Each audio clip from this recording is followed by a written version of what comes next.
Star Wars fan. Granted, I don't have like encyclopedic knowledge of the Star Wars lore. You know, I'm not really into the canon. I don't read the books. I don't play all the games. I could not ace every piece of trivia, for example. But you know, that stuff aside, the films, I love them. Huge fan. Love them. And Rogue One, I thought was really, really fucking awesome. I mean, however, I want to end the video off on a good note. So let's start with the negatives first, okay? Because I don't have that many, to be honest with you, because I loved the film. I loved it. But let's just start with the negatives, all right? So first up, play Grand Moff Tarkin and Princess Leia. Okay, this was a big negative for me because look, I get why they did it, and I'm so glad that they had the balls to just be like, you know what, fuck it, let's do it. But the CGIing of Peter Cushing's face and Princess Leia's face, because it was CGI the whole time, very similar to, you know, what they did with Paul Walker, when they CGI'd his face a bunch of times in Fast and Furious 7. It's with Fast and Furious 7 in this film, it was very jarring for me. Like, because immediately, every single time that I saw Peter Cushing and Princess Leia, like, I just knew immediately that their faces were CGI. And, I mean, the CGI, like, looks good, you know, but it doesn't look good enough for me to just ignore the fact that it's CGI. You know what I'm saying? Like, you know, I don't have this issue with Planet of the Apes, say, for example, because what other way are you going to make Caesar effective? Like, you need CGI in that case. So it's like, fine. But what they were doing in Rogue One, particularly with Peter Cushing, like, it was just weird, you know? It's equivalent to, like, making a 2017 film about Marilyn Monroe, and you just decide to just straight up just say, fuck it, just take an actress and you just wrap them in CGI to force them to look perfectly like Marilyn Monroe. And while that Marilyn Monroe film might be good, it would just be just weird, you know, because it's still CGI. It's not tactile. It's not real skin, you know. It's not real flesh, you know. And I don't know, I just found it very jarring, and it actually took me out of the movie, to be honest with you, every time that Peter Cushing was on the screen, and for all the few seconds that Princess Leia was on the screen. But again, like, as far as like the overall narrative of the film, I mean, both characters were used perfectly. It's just, I just couldn't get past the CGI face thing. I thought it was jarring, I thought it was weird.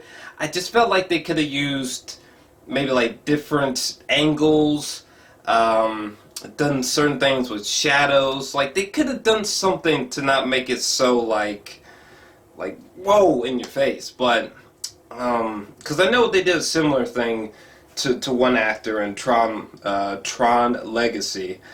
They did a similar thing where one of the main characters had his face CGI'd, but I don't know. I really didn't like that. I really didn't. But, I mean, at the same time, like, in the context of the story, it worked, but it just took me out of the film. What else did I have as a negative? I mean, outside of that, I know before this sequence with the explosion, the film felt a bit slow. Forrest Whitaker is a great actor. His performance it's okay. His voice is so weird in this film. It's really weird.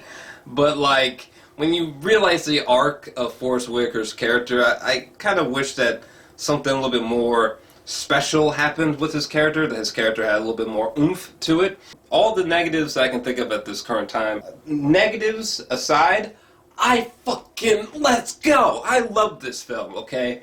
Let's see here. Gareth Edwards was a perfect choice for this film. Like in Monsters, his first film, this fool made the VFX himself. He made the CGI, the special effects himself in his first film. And then Godzilla, I loved Godzilla. What he did there was perfectly, and it translated so well to this war film. I mean, every action sequence was just so spot on. The action sequence, my favorite action sequences took place in the third act, in this environment, which was, oh my god, like, I swear, this film took us to so many different locations, which I just thought was so awesome. Like, from this tropical planet to this planet here, which, oh my god, this whole opening sequence was really, really cool.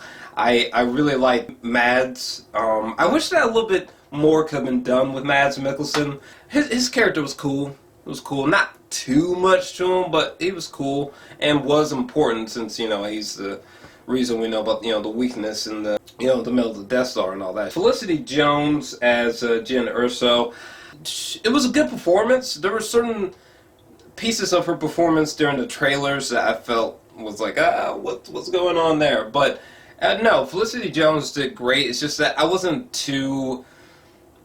didn't find her character too compelling, to be honest with you. I wasn't very mesmerized or intrigued with her character at all. My favorite characters, K2SO was a huge favorite character of mine. Diego Luna, I loved his character. Actually, I think he was my favorite character. Like him, the robots, Donnie Yen, because Donnie Yen, like, having like this fucking blind Asian man in Star Wars, fucking kicking ass with a stick, and like he almost has like psychic abilities with his hearing, and I guess just like literally his spirit with the Force. It was just awesome. I loved his character.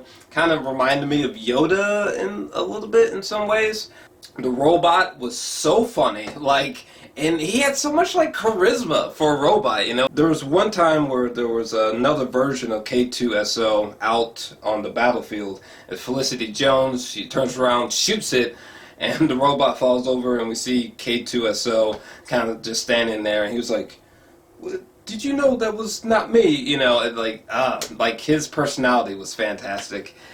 Diego Luna, I thought he was a great character, my favorite character, because first off, his performance was outstanding. He was a bit of a dark character, you know, willing to do whatever it took to save the rebellion, or to better the rebellion, you know.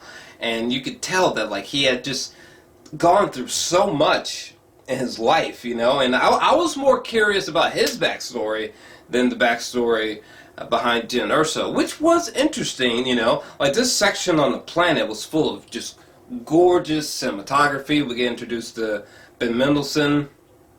I think it's Orson Krennic, who he was a good villain. He wasn't like a great villain. He wasn't a villain that like had these jaw-dropping moments where you were like, oh my god, like say with Kylo Ren or something. Like Kylo Ren had so many moments where I was like, oh my god. Didn't really get that with Krennic, but Ben Mendelsohn played him well. Did a really good job just as a snake bad motherfucker, you know. And yeah, this whole moment on this planet was outstanding. And again, the cinematography there and throughout the film is just gorgeous, just really beautiful to look at. With Felicity Jones, when she wakes up at the very start of the film in the prison cell, you know, with that monster next to her sleeping, and like I couldn't really tell if the monster was CGI or practical or just like a blend of the two, and I thought that was a great introduction to her character, but she just wasn't that interesting to me, honestly. And by the way, the film, it obviously does not have an opening crawl. For me personally, I just didn't really give a fuck. It did not bother me at all that there was no opening crawl. I mean, it definitely would have helped, that's for sure. For like people who aren't that well versed with the Star Wars universe, oh yeah, it would have helped big time.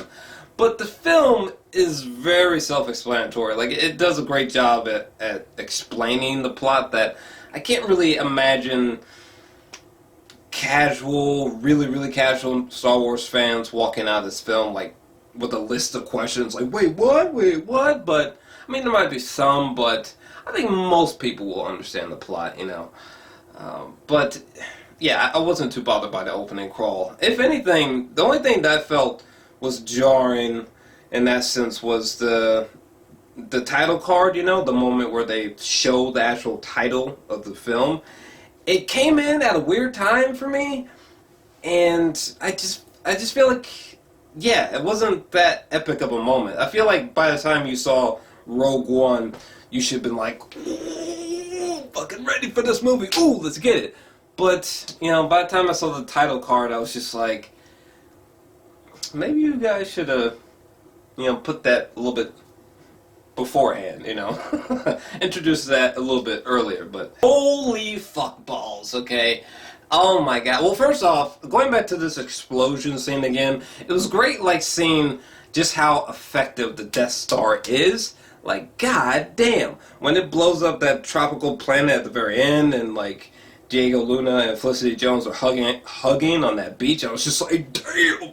You know, and the flying ship battles that were taking place as they were trying to knock down that shield and send the message out was so compelling. When the fucking ATs showed up, that was so dope.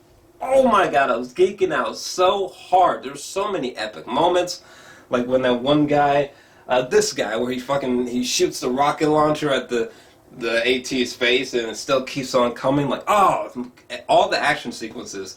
This moment here, where it seemed like Diego Luna was gonna snipe Mads, like just right in his face, just, oh my god, just the environments and just the action sequences there were great as well. When the Death Star was blowing up this planet, I was just like, my god. And there were so many shots of the Death Star that just had me just geeking the fuck out. Like the last 5 to 10 minutes, this is where Rogue One cemented itself perfectly in the Star Wars cinematic universe. When Darth Vader, first of all, the introduction of Darth Vader, when he goes to talk with Krennic, right?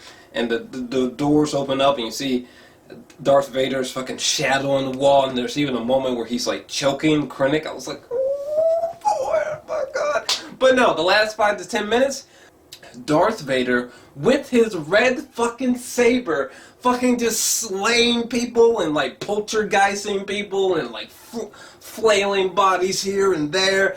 Oh my god, I was not prepared. I was not prepared for that goddamn nerdgasm that took place, okay?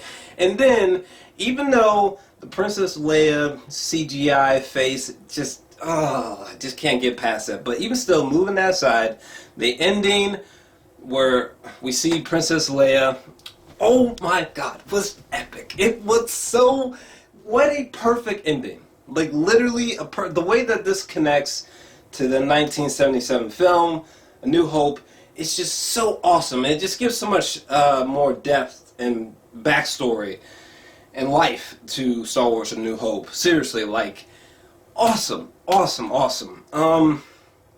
I guess if there was one other negative, the only other negative, when a lot of the main characters start to die at the end of the film, like say Donnie and his buddy here, you know, I wasn't that emotionally invested.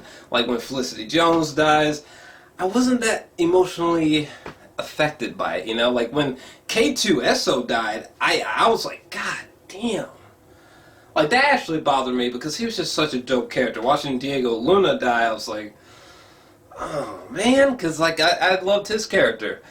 But, you know, everyone else, you know, wasn't, I think they could have done a little bit better with the character development because, like, I wasn't too bothered by the deaths. The pilot, you know, when he died, I was just like, well, I mean, that fucking sucks, you know, because they didn't do enough with his character development to make me care. So, yeah, there could have been more done with the character development with the main cast for sure, so that I could have cared more when they died. But outside of that, that's probably the only other negative that comes to mind. Honestly, I had a fucking blast with this film. It was a whole lot of fun. And I think, personally, I'm feeling like a 9. Like a 9 out of 10.